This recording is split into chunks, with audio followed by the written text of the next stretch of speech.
দেখো বন্ধুরা, এই ভাইটা সাপ ধরে, দেখতে পেয়েছো এই ভাইটা প্রত্যেকদিন ধরো সাপই ধরে।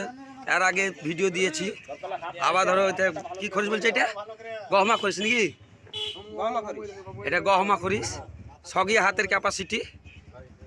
তাই এই ভাইটা ধরো সব সাপ ধরে। এর মধ্যে ধরো 4-5টা সাপ ধরা হলো, সব হাতের ক্যাপাসিটি।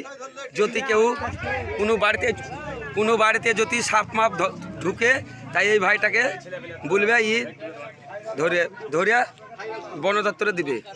ঠিক আছে, ভয়ের কোনো কারণ নাই। তা দেখো সাপটাকে দেখাচ্ছি, এখানে তো সাপটা তো এখানে বাস, দেখেন কি বড় সাপ দেখতে পাচ্ছেন আপনারা। এবার এই সাপটাকে আমরা বন দপ্তরের হাতে তুলে দেব। ঠিক আছে, দেখেন এবার এই সাপটাকে আমরা বন দপ্তরের হাতে তুলে দেব। আর যদি কারোর বাড়িতে সাপ মাপ দেখা যায়, তাহলে এই ভাইটাকে ডাকবেন আর মোবাইলে কমেন্ট করে জানাবেন। হ্যাঁ, শেয়ার না করলে হবে, কমেন্ট করে জানাবেন। যদি বাড়িতে কোনো সাপ মাপ থাকে, তাহলে এই ছেলেটাকে আমাদের নাম্বার দেওয়া থাকবে, এই নাম্বারে যোগাযোগ করবেন। এই ছেলেটা যাবে চারাতলা, উদয়চানপুর চারাতলা, নাম হচ্ছে মাক্কারুল শেখ।